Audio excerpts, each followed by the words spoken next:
Hello and welcome to the podcast. My name is Dave, and today we've got a very special episode that is quite a few years in the making. A few years ago, I reached out to Roz, who was at the time, the Imperatrix of the Empire.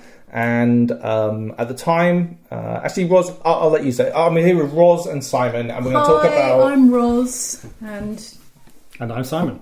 You were very much engaged in. Well, just tell me who you are and what you guys have been doing in the Empire. Okay, so we first came to Empire at the ninth, Eighth? The ninth game. And a year and a half after that, I'm going to say like one does this, like I was elected as the first player character Empress.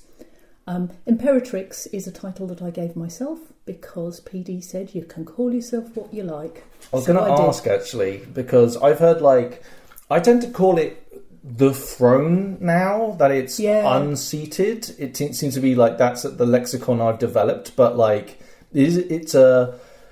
maybe we can get down to just the very basics. What is? Hang on, we should introduce Simon, you. please. So sure. We're married. We're married. And have been for about 17 years. Yep. And I played Severin von Holberg, who was the Empress's closest advisor. Yeah, and it's fun. These guys fed me, by the way, on arrival and treated me very, very well. But you do seem to be a very capable team working together. So I can only imagine how those skills probably transferred into. We have got complementary skills. I mean, diversity in teams. Absolutely. It works. Who knew? Mm-hmm. All right, let's get down to basics. What is the Imperatrix, the throne, the Empress? What is it mechanically? Let's start mechanically, it is the most senior position of authority in the Empire, as determined by the Constitution of the Empire. The throne shall be elected by a majority of the senators. Constitutional majority. And Simon's reaching for the Constitution to have a look at the wording. But, it basically is the person in charge. Although we're going to go back to that, what exactly in charge means. It's an elected position, it's elected by PCs, and it is the position that has, and you can see the air quotes, the greatest voice in all the great houses of the Empire, that being Senate and Synod. It feels like a figurehead, it's presidential. Right? Yeah, it's presidential, right? It's really interesting because it uses the language of royalty, but actually the design is much more presidential. The throne shall lead the Empire and represent her in all things. It shall be a beacon to her people and a terror to her enemies. Whenever the throne sits in the great councils laid out in this constitution, then their voice shall carry the greatest weight. There you have it. There you go. Maybe we can talk about some of the lore stuff to do with maybe how because I understand the Empire goes back to the first Emperor or Empress. I think it might have been Empress, right? The first Empress. So we're in. Do you know? I've lost track. What year are we in now? 383. No, we're not. 385, aren't we? 385. Terrible. See. Oh dear. These are top in their field. Everyone. They know exactly what's going on all the time. Yeah. So the years of the Empire date from when the first Empress took the throne, the Empress that we don't know the name of. There are, in the history of the game, which is all on the wiki, there have been 19 throne holders of the throne since then. And then Lisabetta, my character, was the 20th Empress and the first one to be elected during the game. So when Empire started, was that a NPC or was it just empty at that stage? Oh, at that stage, because in fact the starting condition, like as everybody turned up, and we weren't there at the time, so but we've heard at the very first event, E1, Britta, the previous Empress, had just died on the battlefield. The setup was that she had insisted, that everybody who had an imperial position needed to go onto the battlefield with her. I mean, just go figure. Either she... How convenient! Well, you want to do that for game reasons. No, and what a fantastic setup. But I must admit, I did spend some time answering questions in Conclave once about what do you think about what Britta did? And you kind of don't want to criticise your predecessor. But what a stupid thing to do. It's very courageous and ambitious, I guess. Not very wise or vigilant, though. So, well, I think it was just plain dumb, really. Yeah. But fantastic, because at that point, all the seats, all the senators, all the cardinals, all the minor positions, everything was up for grabs. All the generals, no generals. So... Brilliant. So at that stage... And at that stage there was no throne, and I think no thought that anybody was going to elect one because chaos. Yeah, and what was the... Because we can talk about some of the maybe not... By the way, as a big caveat for this episode, we are going to desperately try and navigate not talking about active game. We're all of us here, we've talked about it before the episode, we're all on the same page. We're going to do our damnedest to try and do that. We may veer in there, but hopefully we'll do our best. I'm sure you can sort it out in post-production if we slip. That's future Dave's problem, and fuck that guy. So, at the moment, we don't have someone sitting on the throne. I'm a senator, and I've done one vote, which was very undecided. Now, what's interesting is this idea of, does the Empire need someone on the throne? And was that something that was talked about, or was it a given that we needed to elect a throne for that? I think that I'm going to talk about the position at Spring 380, which was when Lisabetta got elected. And the Empire was in a very different state then. There was a lot of chaos. There was a lot less, I could call it maturity in governance, knowledge of how to run an empire. So foreign policy was in disarray. There were a number of different voices pulling in different directions between the different houses, and there were. Simon, would you? I always characterised it as the gears of the empire, the cogwheels, didn't mesh. So you had this friction or, almost oppositional, occasionally, incidents between the great houses. Yeah. And there was also, I think, a bit of an issue with information flow.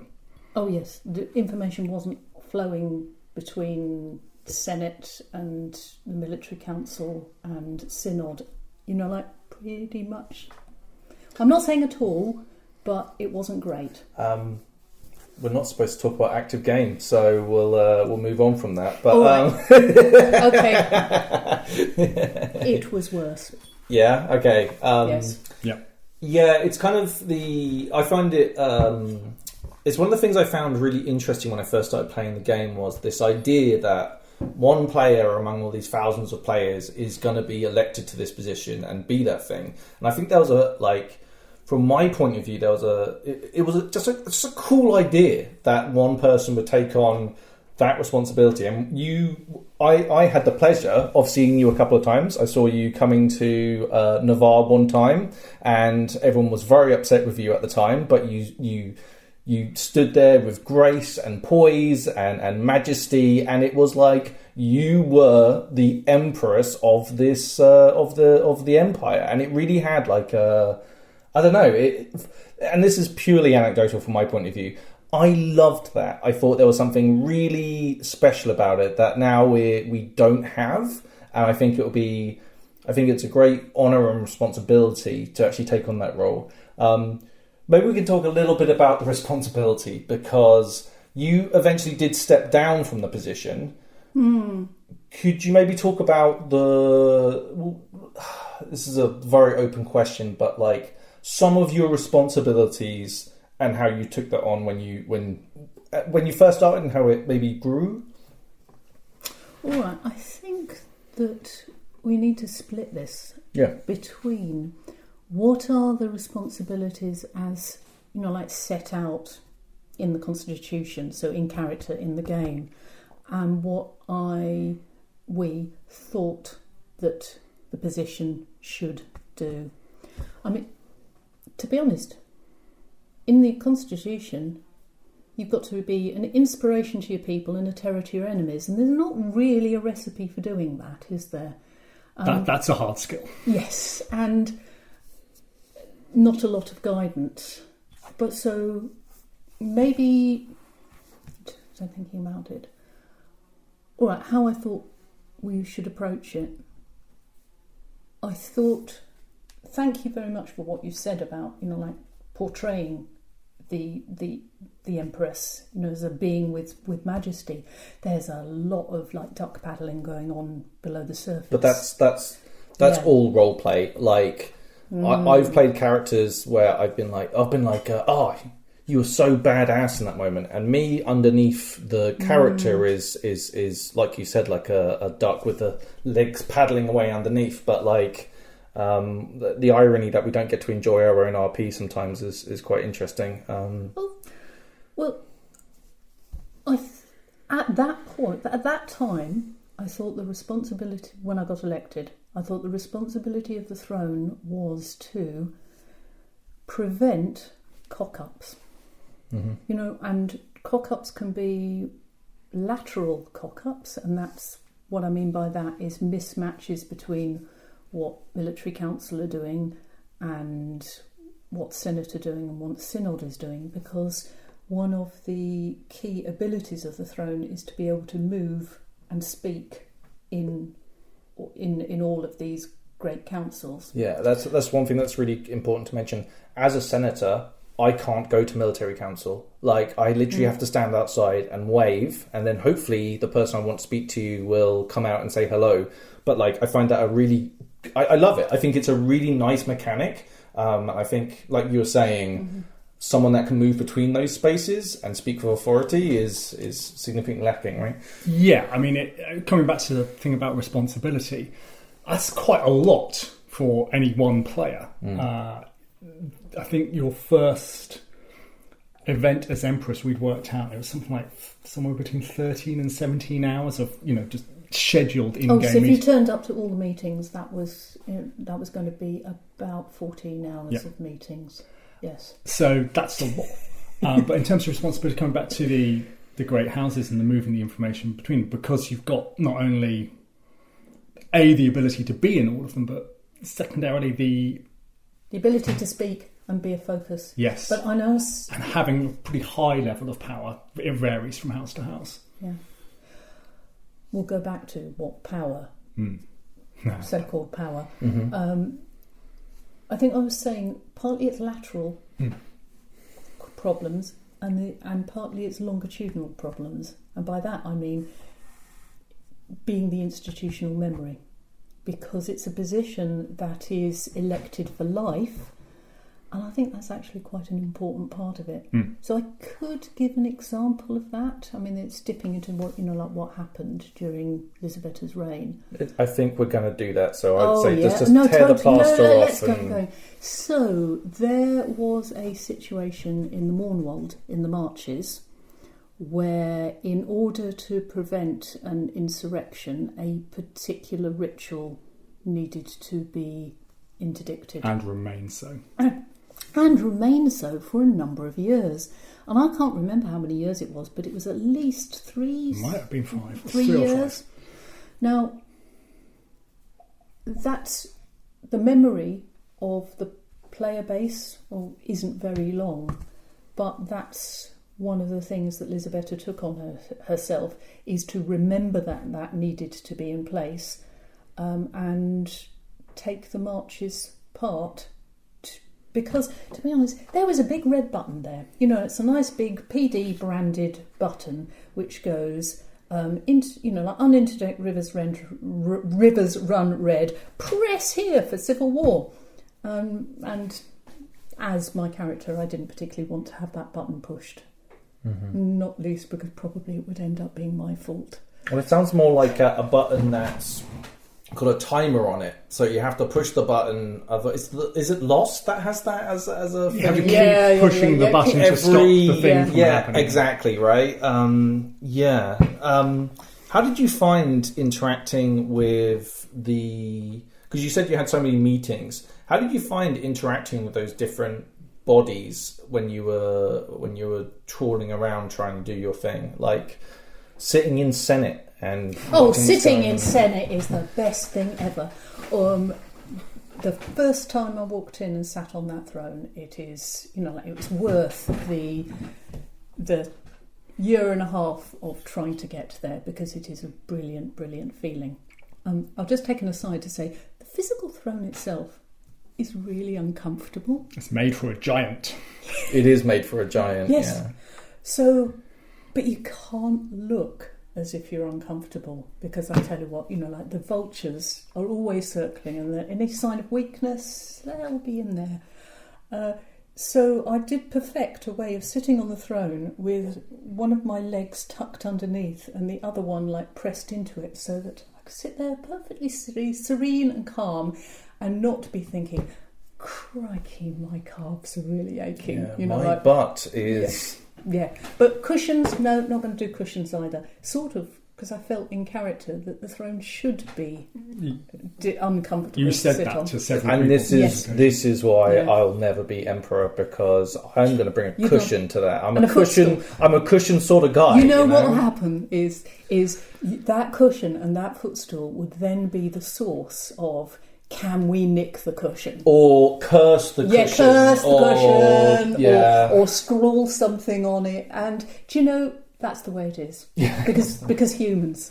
Yeah, I mean, you had a thing. Yes. The presentational look of it had to buy into people's, not just characters, but people's actual mental image of what is a throne. What does a head of state, what does a queen, because majority of us are English, what does that actually look like? So you worked very hard at presenting that. Yeah, the stillness. I tried not to speak too much, because words have power the less you use them. Just to dip into powers of the throne. The throne has the power to veto any Senate motion. I'm not sure how well understood this is. How often do you get to do that? Every single one. Every session? No. Every single motion. Really? Yes. Okay, if you this don't was know... the most misunderstood power. At least 3 or 4 sitting senators at the time. Yeah, but I'm not... No. Okay, it's not one. Right. I'm not as very the good throne, at that, so. As the throne, you could sit there and just go, no, and no to you, and no to you, and no to you. I mean, how long you're going to last is another question. And also, again, powers have more value if you use them as rarely as possible. But did you veto anything? Yes. I think over Lisabetta's reign, she vetoed 3 things. And one of them was an announcement. I think it was an announcement by the Urizen Arcane Architect. And the reason it was vetoed is because I think we were short of building slots at the time. Yep. And so she can veto announcements as well. Or the throne can veto announcements. And, I can't remember. I think it's because we were short of building slots, and he hadn't come and talked beforehand. So that was going to be a problem. There was the well-known case of the Singing Caves, which was a seat a March's seat, which, when it was recaptured, there was a question about whether it was going to go imperial or whether it was going to go national. It had previously been imperial. Yes, and the Marches obviously very, very much wanted it to go national. And one of Lisabetta's policies was that the fact that the seats are sold on the bourse, it gives the Senate power. Okay, we had a brief conversation before this, and it frankly blew my mind. So I think it's worth kind of going over in very clearly what you're talking about. Actually, why don't I try and explain it to you? Absolutely. And then we'll Go see if for it. I understand it, okay? So you have your bourse seats, and they are... they're bid on by private citizens, and you can buy resources and then use those resources for whatever you want to do. And then, usually takes people combining their money. You can only hold one bourse seat at a time.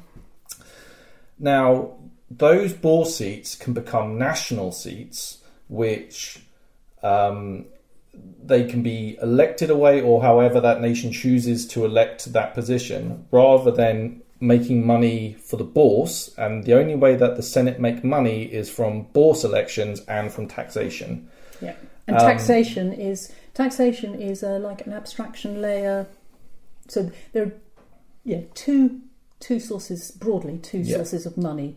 And taxation can be go up or down depending whether armies are invading that area or things like this. Okay, but what I found, and this is the thing that truly terrified me, is the upkeep on things is paid for by the Empire Senate. And when those seats become national seats, you're not only not earning the revenue from the bourse, but you're also still having to pay for the seat, despite not having any money coming from it and it going purely into private citizens' hands. That is correct. I mean, it's only a couple of thrones a time, which is nothing really compared with like 50 thrones a season for an army, but there you have it. I am a summer child who did not understand how any of this worked, and it's quite scary seeing how broke the Senate is in my brief weekend of having to go and do this stuff. It's really interesting, and I'm not into economics in it by any stretch, but it is a very interesting thing, and I have a lot more sympathy for the mint now. That poor person. So the Senate never used to be broke. It wasn't broke at the beginning of the game. Yeah. It's a testament to the depth and complexity in Empire that you can build quite a lot of spreadsheets and quite a lot of charts to kind of map out how things have progressed, and you can do trend predictions and all that good stuff. I think it's interesting because when we talked about it, I'm like, I've always been a fan of, and I think this is very much an OC feeling as well, which is this idea that national seats are good because it levels the playing field significantly. So someone with a fair amount of gumption can get enough votes and become that thing. Now, on a player level, this sounds great, right? You don't need 50 thrones or more to be able to buy a bourse seat. But on the game play actual level, it's massively detrimental to the financial health of the Empire, which I find mind-blowing as a concept, Let's not dwell too much in the bankruptcy of the Empire. That's a totally different podcast. It is an interesting thing, though, that the only character in the game who has a genuine responsibility to imperial economics is the throne. They can choose to ignore it if they like, if they want to be the throne. I'm not even sure that... You see, nobody's got any responsibility, I suppose really. that's fair. Yeah. Yeah. Well, that's a deep comfort to all of us. Yeah, let's go through some more responsibilities and kind of how you as a team took that on and started to develop that over your time. All right. So, looking at the information flow, the first thing that Lisabetta did was establish the Imperial offices. So, I don't know if you've been to the Imperial offices. They never used to exist. In fact, it was the then Senator Hercinia who raised the motion at Lisabetta's They're request. all good. They're all good. The Hercynia senators, really good people, all of them. To get it established, and what established meant was PD provided us with a tent, and when I say us, I mean like Simon, me, like House of Seven Mirrors, the inner circle that really wanted this to happen. And we acquired a whole set of furniture, like folding chairs and so on, and tent dressing. And that was where Lisabetta based herself. So, actually, we could detour into... So in terms of the mechanics of the setup, how do you do that as Throne? We were kindly given permission by PD to actually have our icy tent as well in the centre for the House of Seven Mirrors, which was our extended group, and that enabled us to set up the Imperial offices where it is now, and then opposite we had our we had got a big Emperor Bell, which was our group tent, and then I'd got a separate tent which was like for Lisabetta herself. And what that meant is that instead of having to traipse up and down the hill to the League, which that would have half broken me in doing it, or I'd never have got there. And it also sends the message that the throne is the throne of all the nations, not belonging to, not necessarily focusing favouritism-wise on one particular one. Now, a different throne might want to do it differently. They might want to base themselves in their own nation. I don't think I'd got the physical stamina to do it. It's one of the hardest things no one really mentions before you become a hat wearer is the sheer. If you want to do things and make things happen, all the political ramifications and the bartering and all that stuff is one thing. The miles you have to put in trying to find people or have it's genuinely quite hard to do at times, especially when you're tired, And the offices was partly a way to slightly offset some of that, and also there was quite a wider team. Actually, Simon, could you maybe go over, because the offices are still in play, so maybe you can explain what they do. I'll explain what they did then, I think, because what they do now is within the purview of other players. Certainly at the time, the intent for the Imperial offices was to serve as a sort of centralised information hub to assist the throne in the pursuance of her duties, and to also act as a space where particularly ambassadors, but other Imperial titles could operate and have access to useful information and material, and actually just a place to work. So from a logistics perspective as well, what that enabled the wider team to do is, when the Empress was being the Empress and on duty, so to speak, she was in the Imperial offices, there was a setup there was kind of a whole audience thing that could happen there. And then just across the way was a slightly more private space, or a space for more private conversations, the Prince's Chamber. So that just took out some of the miles, as you said, and the purpose of the offices was to kind of facilitate the information flow. So we gathered a lot of information as well. So actually, going back to the ambassadors, so I don't know whether the 7 o'clock ambassadors meeting still takes place. Yeah. Yes. Well, that was instituted. That had been instituted just before Lisabetta got on the throne, and it gave a place for that to happen. Shall I talk about the Holberg Reckoner? Yeah, I think that's it's an interesting illustration of nudging. Of nudging and how you... So we didn't... There was no overall strategy when Lisabetta was elected on how to approach the foreign nations. So it was all happening, ad hoc. And very often, of course, it would... ambassadors or our foreign policy would butt heads because, as you know, having been an ambassador, Commonwealth and Yarm, really, you can pick one or the other. And if you blow hot and cold all the time, we end up in a worse position.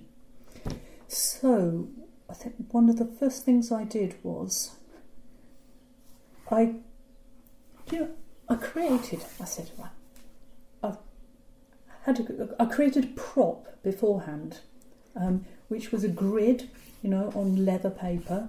Sorry, on leather, and some glass nuggets, and some little pieces of wood that you could write with chalk on. They had blackboard paint. And blackboard paint. I said, and gave it to the ambassadors, and I said, right, can we work out what are like the 3 top attributes? What are the 3 things that we care about for foreign policy? And I think we decided it was slavery and attitudes to orcs. And physical proximity. Yeah. Might be something else. As an ex-ambassador, I would disagree with those 3 points, but I wasn't there, so... It was at the time. I mean, that was no, it wasn't. It was the way. It was the way. It was religion as well. Anyway, and I said, right, okay, you're the ambassadors. Now, list them out, and then place your little glass globs, and rate everybody. It was a best fit analysis, in a field.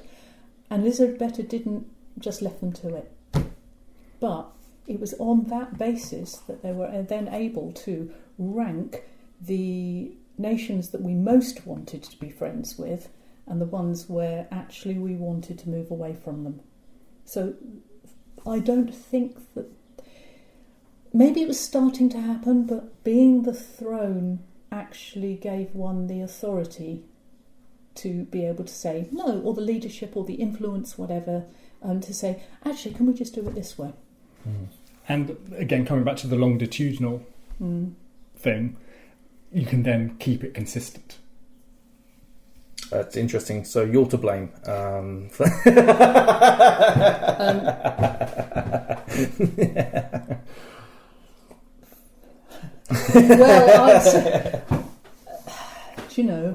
I think I said earlier in our chat, leaders are interesting, aren't they? So in terms of, you look at British history, and this queen did that, this king did that, and you think, did they really?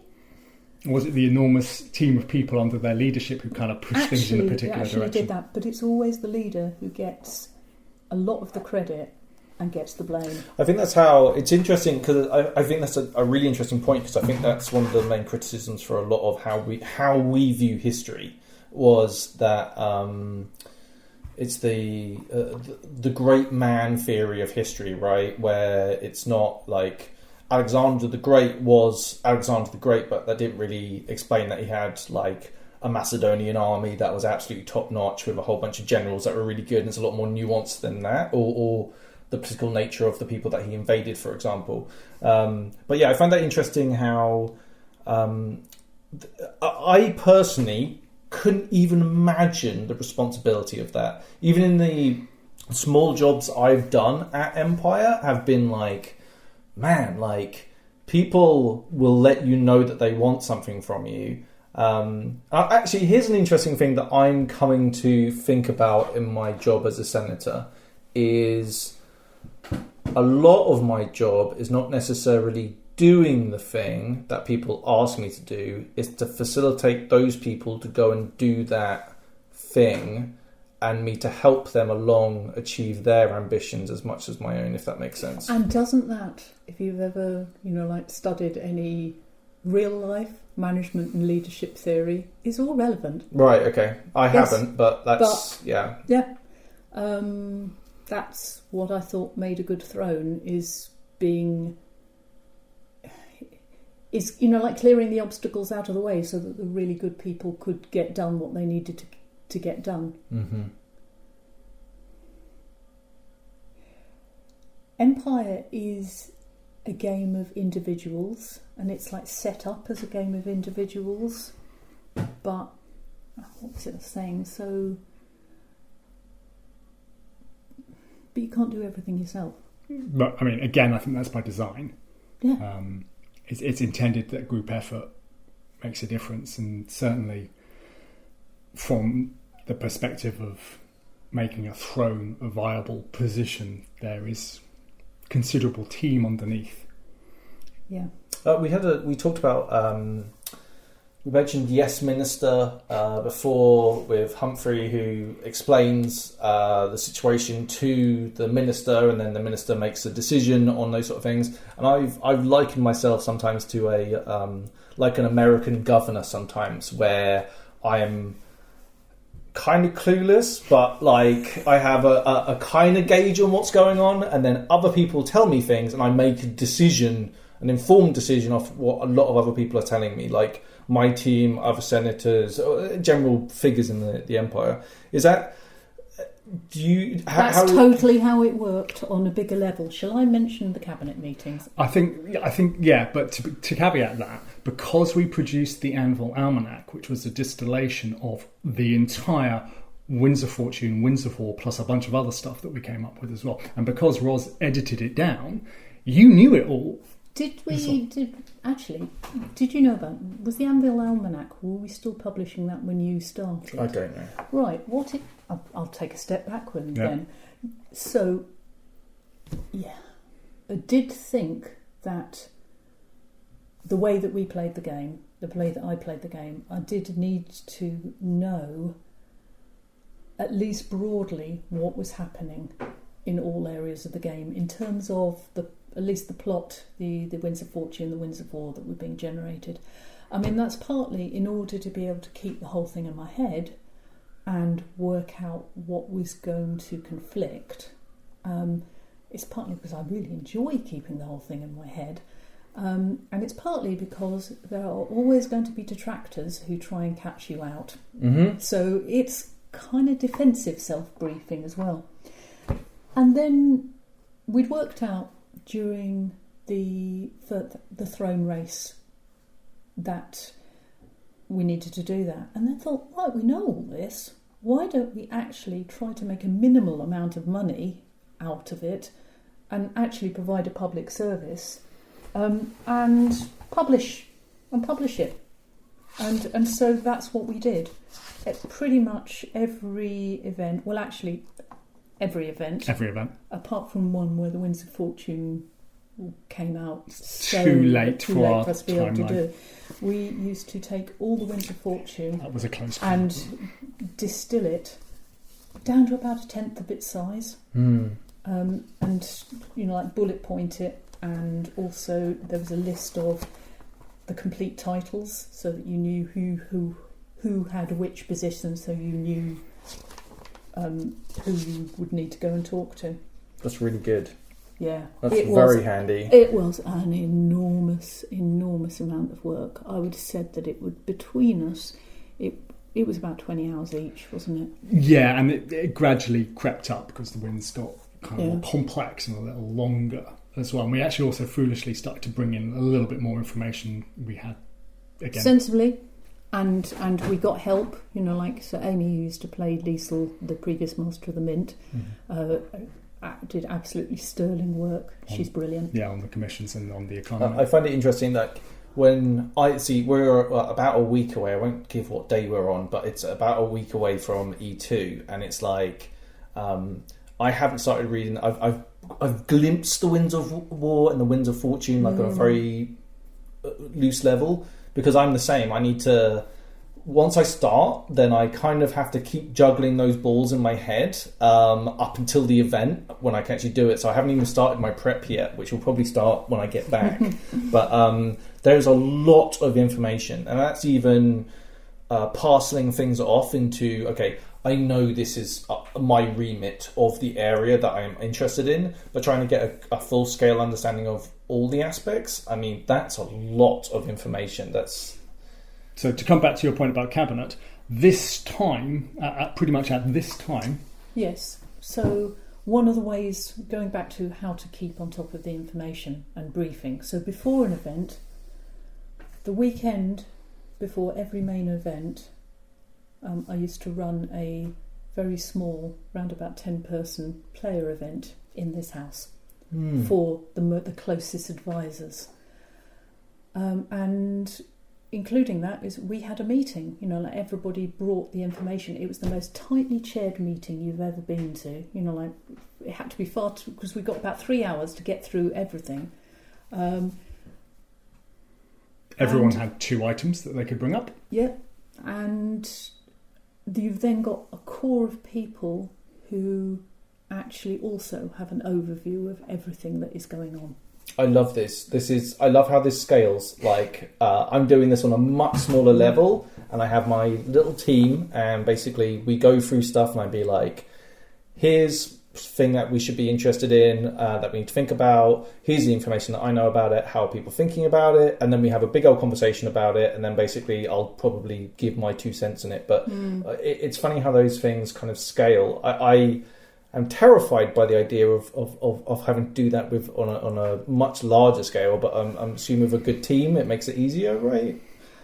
I think it's worth saying that, because I don't want to give the impression that any other throne would have to do this. It's what I thought I needed to do the way I wanted to play the throne, which was to govern the Empire from a position of knowledge and to do it well. But also, what I said about there's a much higher level of maturity. There are more people who know more about what is going on now, and I don't think another throne necessarily would have to do the same thing. I think it's also interesting that the game is always evolving and always changing. So the situation that you found yourself in when you first took on the throne was not the same situation as when you left the throne, right? And therefore, anyone that's coming in now is going to face an entirely different, probably set of, I'll tell you what it felt like. It felt like being the CEO of a startup. Where you've got to do everything yourself, or at least you've got to at least know what's going on, everything, and it's all tactical, and there's a lot of firefighting. And then I think, so I'm looking at Simon, after about two years, that last year, the throne position, I was able to move into much more of a strategic direction type role. And there you are, it's me sounding like sort of work, management, leadership again, but it's all the same stuff. So I can tell you about the Anvil Reckoning? No, actually, I was the calendar. The timetable. Oh, yes. So we worked out what before every event, and here I am showing our podcast host a timetable. Yeah, it's pretty full. We had to work this out, but for... Oh, Jesus. Right, why he's going, oh, Jesus, I think it's because it is divided into 15-minute slots all the way through from time in until time out. In fact, it kind of goes even past time out, because that's when I got my fun role playing. And actually, this is quite a late one, so it's not too bad. They're not too bad, because there are blocks that are a whole hour at a time. It used to be like much bittier. The first one was 15 minutes. 15 minutes. Yeah. The game is just so rich and fantastic. I think also, like, I think when you're first starting to play Empire, there's so many things going on, but you experience like little bits as you go through it. I think the more when you start moving up this kind of chain of authority and responsibility, like the game changes the way you view it. I can't quite put it into words how my perspective on what Anvil has changed dramatically. Like, even when we're talking about stuff like we talked about earlier about the economics of the Empire, these are things that I really don't understand or know anything about. And as you learn about these things, it changes your perspective on what the reality of what is happening in the Empire. Like, you might be like, oh, why can't we just have 1,000 thrones to make a new army and then we'll go and crush our enemies, right? On a really simple level. Then you go like, oh, well, we need to raise that army up, so we're going to need some resources to do that. Then you go on to like, well, it needs to have upkeep, and if it gets damaged in any way, you're going to have to pay for it to be resupplied, and a whole bunch of other stuff, right? Then it becomes this incredibly bureaucratic machine that you need to kind of keep running while also trying to get it to a place where you want it to go. This is the only game I know where you can legitimately play a procedural and constitutional expert. Here, hark the enthusiasm in his voice. No, it's the bureaucracy I'm finding. Like, I'm also like, there's a certain level of like, it depends on. This all sounds really intimidating, but there's a certain level of how much do I want to engage with that, right? Like, if you're a general, for example, you can sit around military council, you can have all these big conversations, arguments about what's going on. At the end of the day, you say, my army is going to go here and do this. That is like, you can boil it down to, you can make it as complicated or as simple as you want. Me as a senator, I have one motion and I have 1 second. Okay, that's all it is. That's as simple as it gets, right? Like, shall we talk about the powers of the throne? Yes. I'm sure you'd love to know about the powers of the throne. Let's get into it. So let's see. Everyone brew a coffee. We're going to get into it. So what you can do in Senate now? Yes, you and Simon, you were always much more on top of this than I was. So I'm going to let you lead on this. Okay, so Senate. We just go with Senate. So we've talked about. Vetoing everything. Mm-hmm. So that's a thing. The throne can address the Senate once per summit, so they can make a Senate address, which I always used to do. Yeah. Even if it was just, this is the direction that we're heading in. It's also a chance for some truly brilliant and hilarious speeches as well. So there's that. And they're obviously a member of Senate, and then there is Hand of the Chancellor.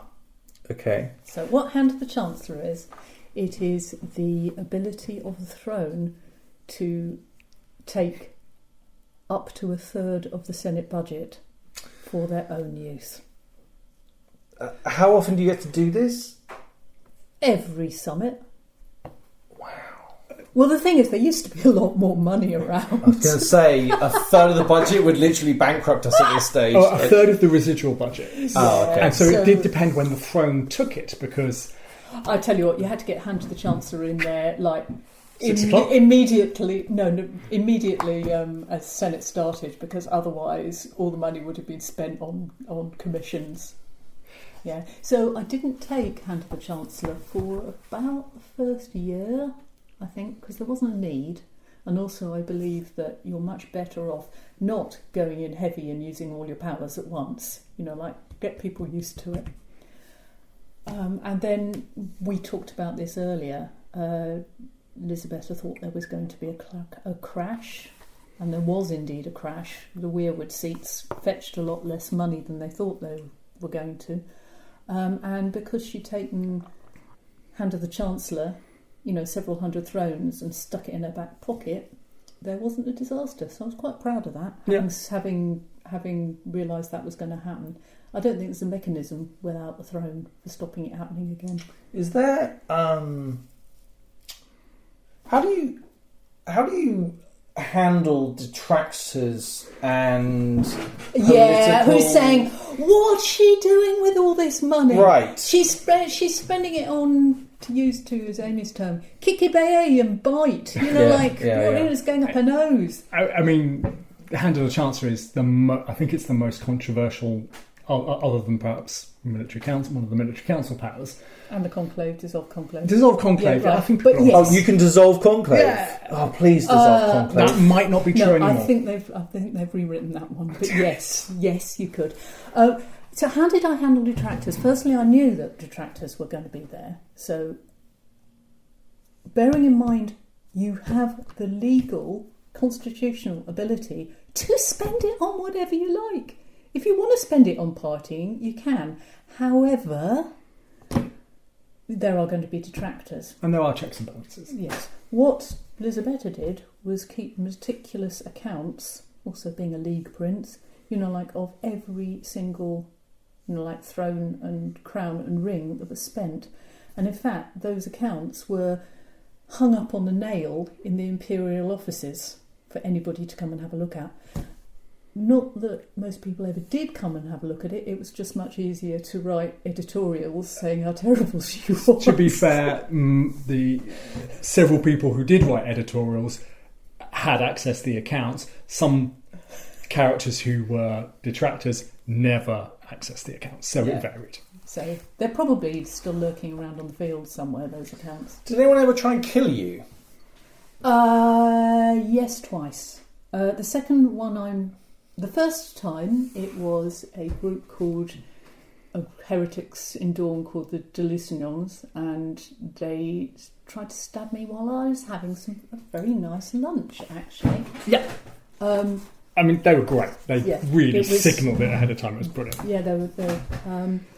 And the second time it was a not desperately well executed assassination attempt, and by a Navari. That doesn't sound right at all. That doesn't sound like us. Honestly, I think that's my biggest fear, is to be assassinated by incompetence. That is to be killed by a substandard assassin would be. I want it to be like a game of Mousetrap. You know, all the different things that bounce off each other, and then I'm like, oh, it was great. Oh, here we go. Now it would have been, and the Throne Guard were really good. They are very good. They are very good. So Maz, like playing Danitska, capturing the Throne Guard, she always used to make it absolutely clear that the Throne Guard is not a wall to stop people getting to the Empress. They're a net.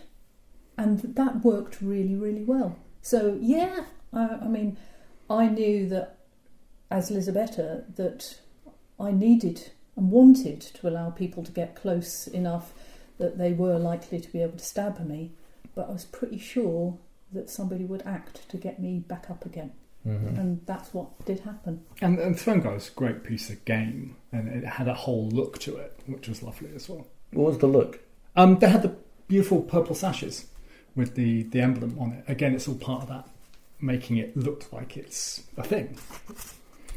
Yeah, I was just thinking about the poor militia. But we invented the Throne Guard because they had to, because they weren't there before Lisabetta took the throne. But I realised that you need something like the Throne Guard, or the King's Guard, because partly for the authority and majesty of the role, and partly actually to get the throne up if somebody decides to stick the knife in, and partly also because it's an opportunity to let people in to the inner circle and see what actually happens. I think that's from an outer character point of view. Please come and have some of our games. So, and from an in character, come and. I am a human being. Yeah. So one thing that I've kind of been really self-aware of in my jobs is generally, like, I've had a few assassination rumours around. So people have been like following me around, going to meetings and all the stuff like this. And there's a big part of me that's like, oh man, am I just ruining people's weekends by them having to basically trog around and follow me everywhere I go? And then, like, luckily they're all like, no, I love it. It's great. And it's like, oh, cool. Well, I'm going to another meeting. Let's go. It's like... So what always really mattered to me is that whoever was looking after me from the Throne Guard could hear and could actually understand what was going on. Because just standing at the door, that's no fun, is it? No. I also like having like a little crew really does add to your position as well. Like, I've always got a scribe and a couple of bodyguards with me, and it just adds to everything I'm doing. It makes me much more credible every time I go to a meeting, Yeah, I mean, I think you had that. You had the entourage, which would be a chamberlain for me, or oh yes, the Master Chamberlain. That was another position that we made up because it needed to exist. And it was deliberately not an imperial elected position. So the Master Chamberlains, which, like there were 3 or 4, because there's you and Kellower. The main ones. And, like a couple of others who stepped in. Yeah, Tristan. Their job was Imperatrix wrangling, Empress wrangling. And what I mean by that is, here is the timetable.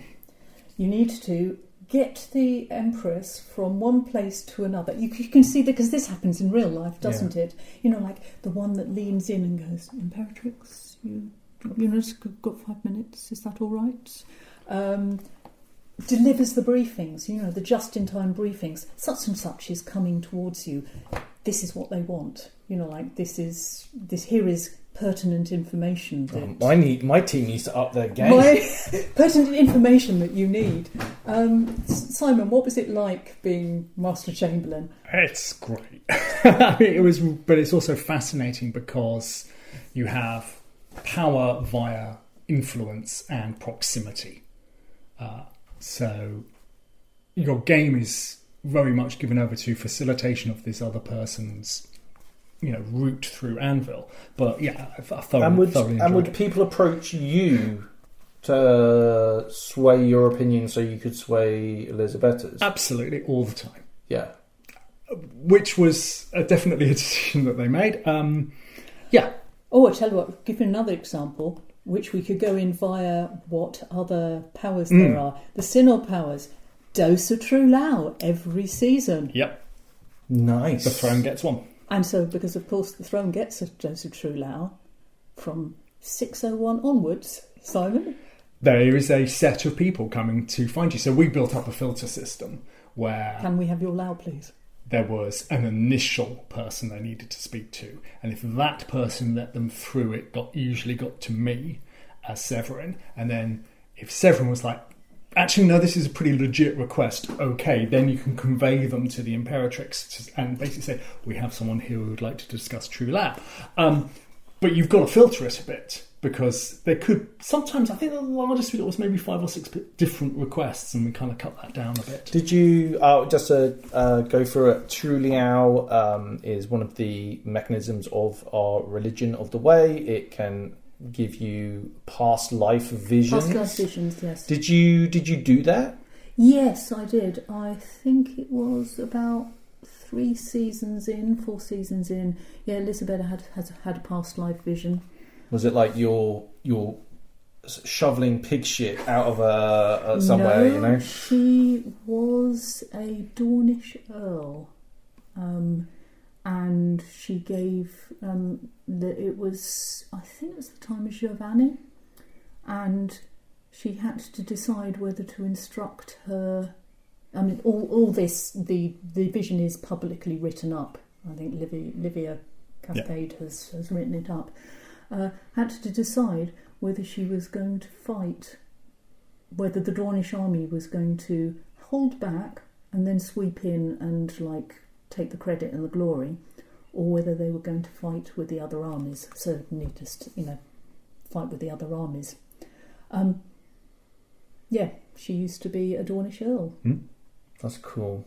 I don't think I'm ever going to get my hands on True Liao, so it sounds fun. I think having gone through the process of talking to the gatekeepers, I think it's a thing that every player should, if they want to, have a go at going and talking to the gatekeepers. It's not really that important because I'm going to become Paragon anyway, so I've been dedicated now. I'm on my way. So I just want to go back inside the way. You've got a team that are helping you facilitate you. My team want to buy one of those, for toddlers with the little elasticated thing so they can keep you on a rope. That's what my team want to do. They also told a group of assassins my schedule and where I'd be. So probably need to have a bit of a team meeting. We should probably talk about cultural sojourn. Yeah, cultural sojourn or cultural pilgrimage. Right. This is something... So I was inspired to do this by 2 things. One is that Jude Reed, who made the coronation robes, also made me a Varushkan outfit. And I thought, ooh. And the second thing was, there's a scene in Henry V where Henry, before the big battle, Shakespeare's Henry V, where Henry goes and talks among the soldiers. Yeah. And, in disguise, and says, and what do you think of this king, anyway? But he wants to understand what his people are like. So I thought, right, well, this looks like a lot of fun. So about the 3rd event onwards, I used to put on the clothes of the nation that I was going to, and basically play hooky. Like Saturday night usually late Saturday night. The first time I did it, I went to Navarre, and I'd managed to leg it out of the side of the tent without the throne guard spotting me. And I was free, after having her every 15 minutes, and that's it. I'm free range, and I'm going to go to Navarre, and I'm songs and stories. Or it's later than that. Thankfully, Danitska had spotted me and was trying to track me, and I was going from shadow to shadow, because when I got into the woods, somebody challenged me, claimed that I was a herald, and I think I was about to end up in a ditch in Murder Alley somewhere. That must have been a very isolated incident, obviously. Except thankfully at this point Danitska turned up, claimed that it was her who'd been stomping about in the woods, allowing me to slip off and into a friendly environment. Yeah, I think I went and hid in the bracken songs. So what was it like? Did you get the lowdown on the vibe from different nations? How was that? Yes, because usually I was wearing a mask or in a hood, so I was hearing things. Occasionally, usually somebody did spot me, and there was this fantastic conspiratorial look, as they realised, no, don't give me away. Yeah, in fact, they would then usually join in the fun. Yeah, I did. I went to the marches once, and a very drunken young marcher just went, "Hello, Betty!"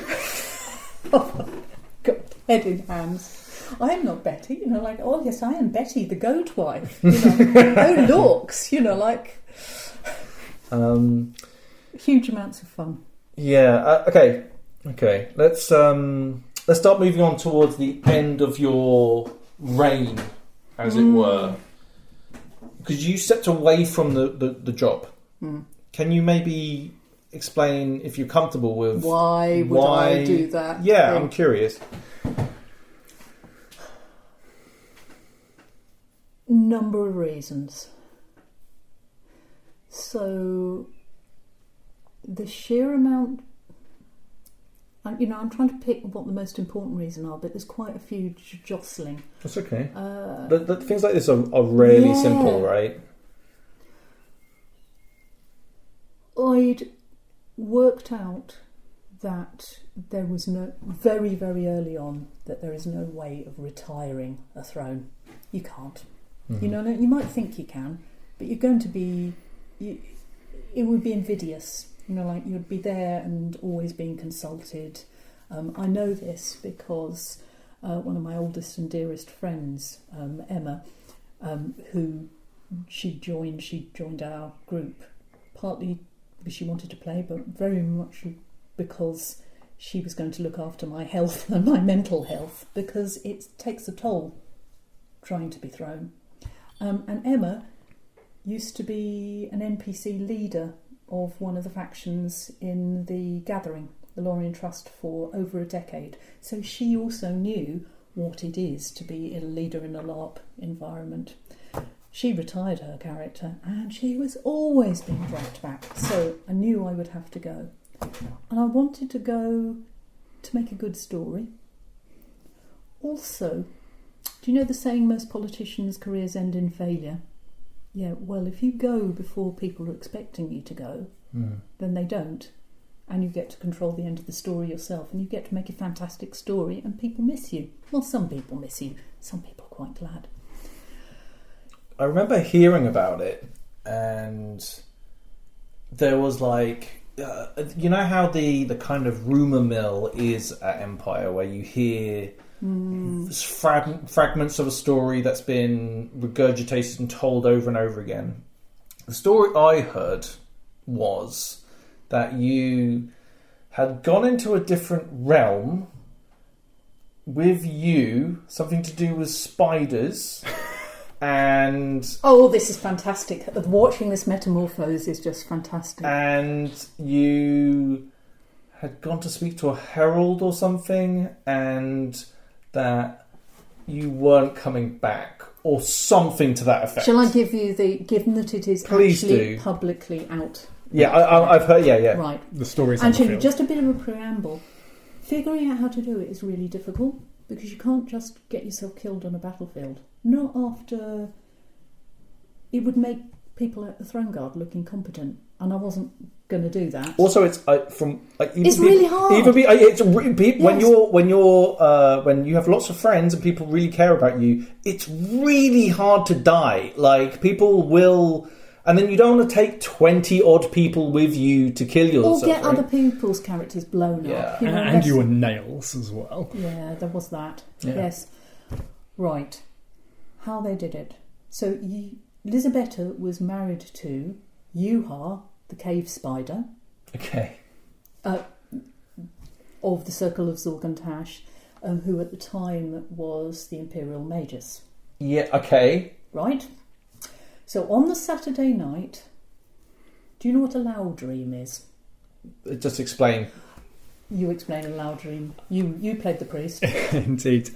So one of the things that priests can do is, using ordinary Lao, they can give a Pilgrim of the Way a dream, a portentous or illuminating dream using a dose of Lao. It's a fairly it's a standard priest skill. It's part of the dedication skill.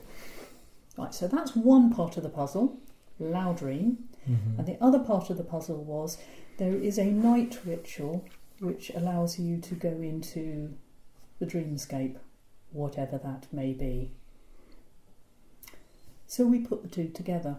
As the in-character reason was a pilgrimage to try and get new insights, but I'm talking about how the mechanics of how we did it. So Yuha had taken the priest's skills, and he gave Lisabetta a Lao dream, but using true Lao. So what's going to happen there? Is it going to be permanent? We don't know.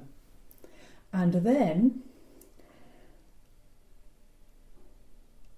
had the ritual travel into the dreamscape cast on top of that.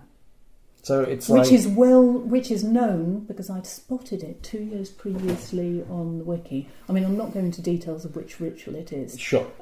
But sometimes people don't come back from it.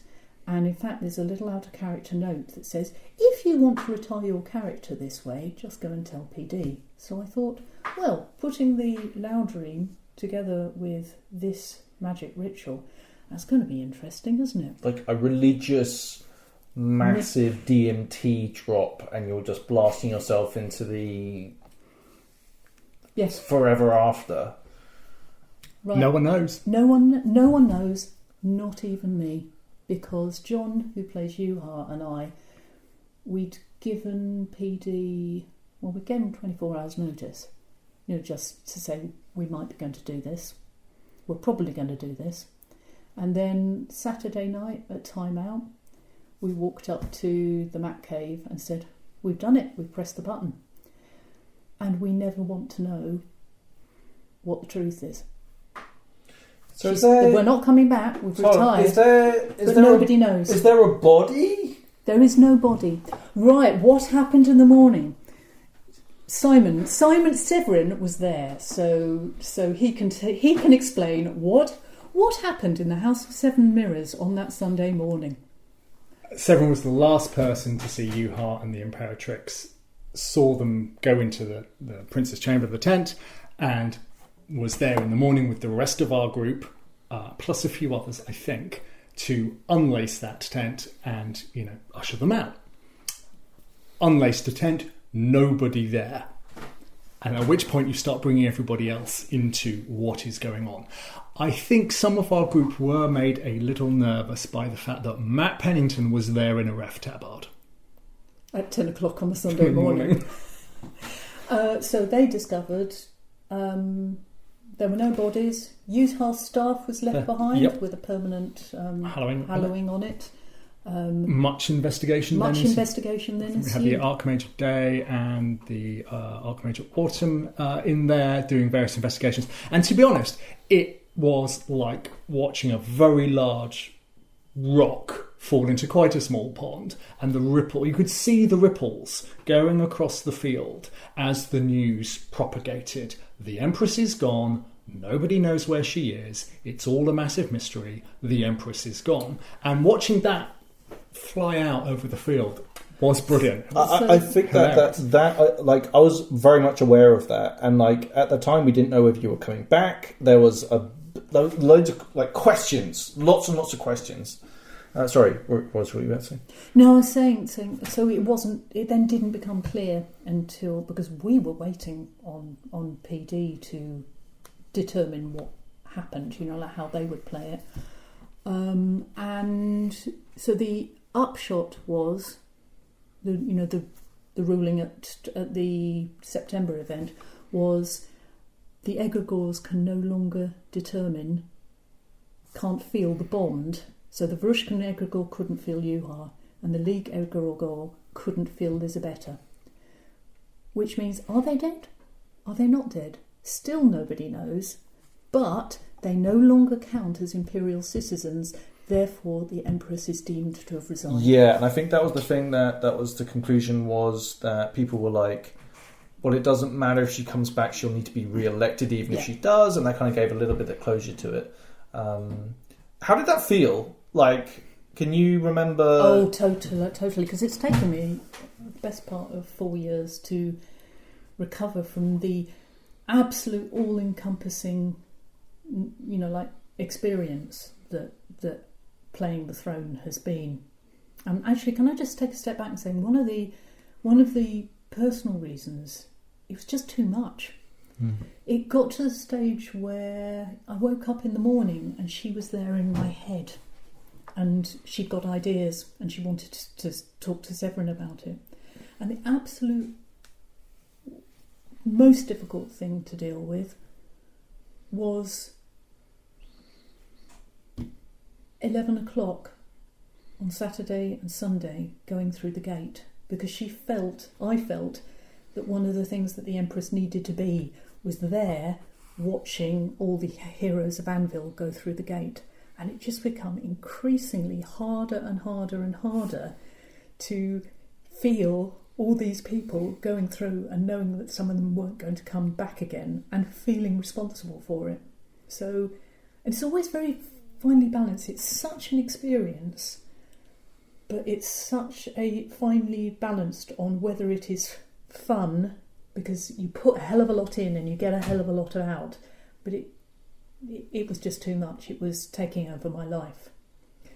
So how did I feel after that? I had an absolutely dreadful E4, just because I had to play another character, and there were some lovely, lovely people in the civil service, who said, yes, come be a civil servant, and no, blame to anybody, but it was just so odd, because all my friends were still there and they were all dealing with the aftermath of the throne being gone, and I felt very alone and on the outside. And then COVID came along, because that was September 2019, and then we didn't play for 2 years. So that was the thing. So that did it sit on you? No, it just gradually ebbed away. So I really couldn't talk about her. Yeah, I certainly didn't want to say her name, just in case she turned up again, for quite a long time. And it's been all right for about a year now. Yeah. Yeah, interesting. Yeah, I think there's so almost like this needs to be a process for aftercare and those sort of things, right? Like it's one of the things that I went to a couple of European, more Nordic style LARPs. One of them I went to had a very good system of kind of like an opt-in, where there was a separation from you and your character. which was very good. And it sounds like that would have been quite helpful to you at the time. But I've had weird sensations with loss of character, and I can't even imagine what it must be like, because from the sounds of things, it builds up into a point where it's something that's always with you and you're thinking about and planning, and you spend so much time and energy doing. You're literally making neurons in your brain that think that way. It right? all runs on the same hardware, doesn't it? Yeah. I mean, I think it's personal responsibility to deal with that, and I think there's also a qualitative difference between playing one-offs where you can put it down, and then playing at this intensity at a fest event which goes on and on. So Simon, how did you experience it? What, in terms of you going? Yeah. It was very odd afterwards. I mean, the end of the story was great, but the aftermath and then letting things settle, I was glad to exit Severin a little while after having achieved things I wanted to achieve with him, with your help. I was quite glad to get rid of him as well, for quasi-similar reasons, because just the level of intensity. So one of the things that we've actually chosen to do based on that experience is, if we're going to play long-lived LARP characters, we've designed our current characters from the other way round. What do we want to feel like after an event and going into it? So we're playing a couple of cinnamon rolls, to be honest. You know, like we are nice, sweet, happy couple. Yeah. Because especially in the current environment, you know, like we're on to The world, right? Hobbit LARP is great. Hobbit LARP is amazing. Yes. No, I completely agree. It's I think trying to I think you mentioning Second Breakfast is a good thing, because Second Breakfast was illuminating for me in a bunch of different ways, which is LARP doesn't need to involve conflict, it doesn't need to involve violence, it doesn't need to involve political wrangling. It can just be you having a lovely time and being a bit silly in the forest. And it was such a nice, especially after the LARP I went to in Prague, which was very heavy. But yeah, I think I feel you. I went from being ambassador, which was like being hit with a stick everywhere I went, and then now I'm a senator, and I haven't been hit by a stick yet, but I feel like sticks are ready to beat me. I did say though that I'm only going to do a year, because I just for my own mental health and for other players and all of those things. Like, it's a lot of different reasons. I'm going to do it for a year. I'm going to give it my 100% for a year, and then I'm going to step back. And I think the idea of just going around and being happy at Anvil sounds absolutely brilliant. But neither of us have any regrets at all. What an extraordinary experience, and how great it is that PD have got this system that they will trust a PC to have the top position. I think it's the coronation rates as one of my as my tell me number about one the coronation unique experience. It's great. What was that like? What was the process? Well, firstly, there was no process. So Harry Harold, who plays John of Mead, he took it upon himself to work out what the process was going to be. So he wrote it, said, is this all right? And I think one of the things he's proudest about, it ran to time. Absolutely. So PD built these stands, and thankfully it didn't rain, and it was a summer event. And the first thing that Lisabetta did was be escorted on a progress, round all the nations. It's like wedding days. It went through in a blur. What happened then? There was a ring. You took a ring to the Empire, yes. Which was my little bit. Of course, the key thing about the coronation. The key thing of the coronation is about 2 hours before the coronation, some civil servants, including John, turned up and said, "We've got something to tell you, your Empressness. Would you like to get would you like to either postpone the coronation, or would you like to get crowned with this duplicate fake crown that we could borrow off the Printers Guild? Because somebody's nicked the crown. Fair play. It was a superb piece of play. Brilliant heist. Fantastic. Well done then. So I thought quickly, because I do think, and looked around, and my eye fell upon a vase, and I said, I will get crowned using a wreath made of flowers woven by the children of the Empire. Genius. Right you are, when I think it was Kellower, and went off to the academy and organised the children of... And how brilliant is that? Yeah, but even if it's terrible, you can be like, what are you, dissing the kids and their hard work? It's genius. You get kids into the ceremony, and it was fantastic. And also, frankly, having stuck that crown on my head, like a year previously, I was so grateful that I've never had to wear that crown. Thank you for stealing my crown. Thank you for stealing the crown. And thank you to the Sumar ambassador for not getting it back before I stopped playing Lisabetta. And also Harry then, came up with the epithet. Right, she's the Empress of Flowers. So that was a whole thing. Oh, shit! That's why.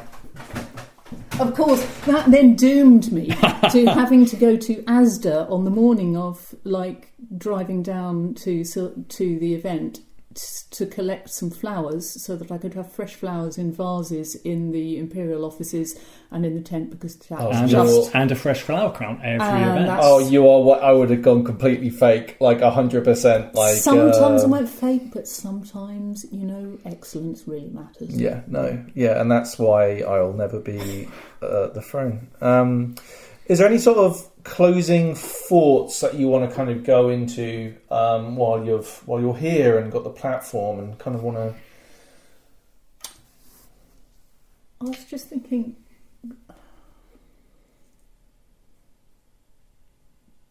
what it takes.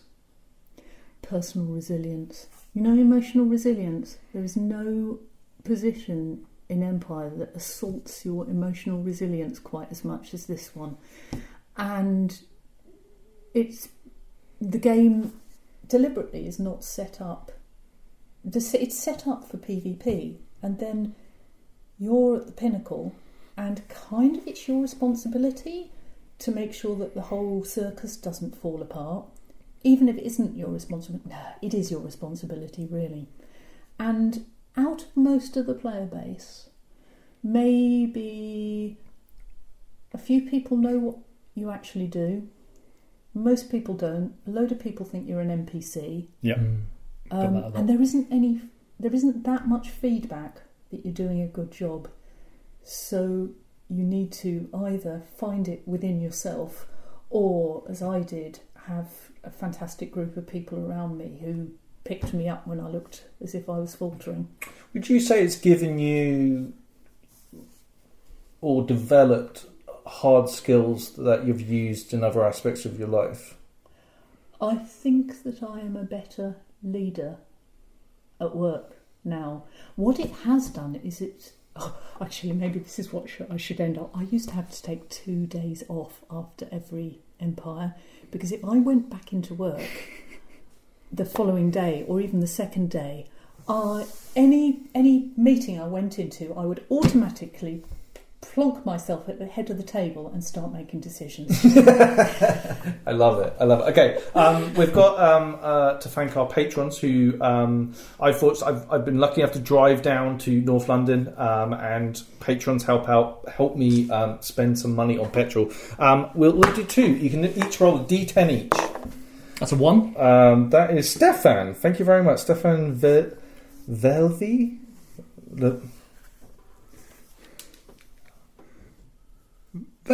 Velev. What a lovely name, Stefan Velev. That's a 2. Simon is telling me that's a 2. I don't get to yelp I rolled a 20. That is... Hold on. That is Elliot Goddard. Thank you, Elliot, so much for helping support us. We usually end episodes with some sort of epitaph or a phrase. Is there anything that you maybe please go ahead. After you. You should say it. It was your phrase. What must we forego? In order to do what we want, you've got to make choices. What must we forego? In order to do this job, what we forego was like doing anything else for 3.5 years. But it was worth